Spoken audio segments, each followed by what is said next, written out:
Hey guys, I'm back from the dead, and this time with a holiday review. I guess this game isn't actually that festive, and it's pretty dark thematically, but what the... Let's get into it. Today we're going to try something new with a new segment that I'd like to call Bite-Sized Screams. And what that is kind of brief overviews and reviews of short indie games. Today's title in question is a sci-fi psychological horror game developed by Wrong Organ called Mouthwashing. I was in bed a few weeks ago just browsing the Steam store, and this title piqued my interest after watching the trailer, especially with its PS1 style graphics, and you know I'm a sucker for 32-bit survival horror. So what is Mouthwashing? That's a great question. After playing the game in one 3-hour sitting and giving myself a week to digest the story and its themes, I still have no clue what the it's about. Without spoiling anything, because you should go into this game as blind as possible, you play as two characters, Curly and Jimmy, who are both the captain and co-captain of an interstellar cargo ship named the Tulpar. Your crew aboard the ship consists of Anya, a psychiatrist, Swansea, a seasoned mechanic, and his greenhorn assistant Daisuke. The inciting incident during the first scene of the game is that someone intentionally navigates the Tulpar into an asteroid, resulting in a crash landing on a mysterious planet. Why did this person try to kill themselves and the crew? And also, what is the cargo on the ship, and why are you transporting it? While the cargo might be something of a MacGuffin in my opinion, it certainly is something utilized by the crew as they become desperate and more unhinged as the story unfolds. I don't think I would be giving too much away by saying that the game's title is sort of a hint. I would say that this game feels like more of a cinematic experience than a game. There is no combat, but you do run around and have to complete tasks that are given to you at the beginning of each chapter. This usually involves you getting from point A to point B, talking to a character, or retrieving an item.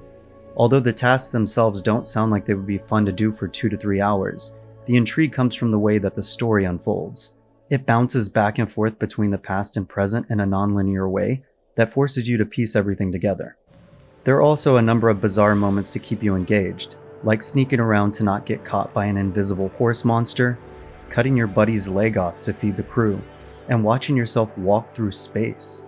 Granted, some of these are dream sequences sandwiched in between scenes of the past and present, but it really does a compelling job of showing your character's mental deterioration. This is a game about things unraveling and coming apart at the seams. About personal demons, responsibility, and acceptance. At its core, there are dark themes that I'd love to discuss, but I don't want to give away the plot. But I'd love to engage with you on the topic, so leave me a comment and let me know what you think. I want to mention a few Easter eggs I found in the game, some of which I'm sure are intentional. Right off the bat, when you're introduced to Anya, I noticed that she had a striking resemblance to Wendy from The Shining. From her jumpsuit, to her turtleneck, to her face. That is Shelley Duvall. Also, there were 2 instances in the game that reminded me of Silent Hill. In one of the dream sequences, you make your way to the cockpit and stumble upon a set of stairs that seemingly go on forever.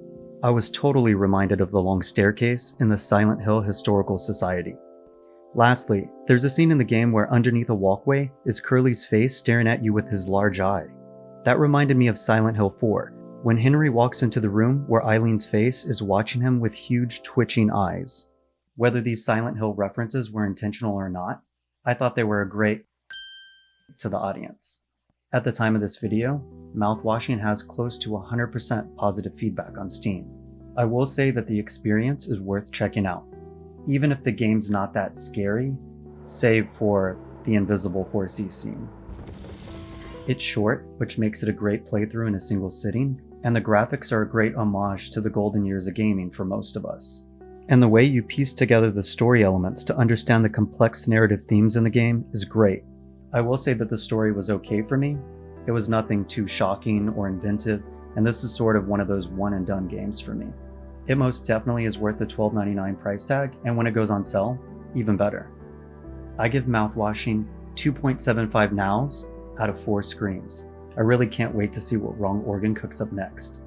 I'm thinking about doing The Thing Remastered next, but if there's a game you guys would like to see me do, just leave me a comment.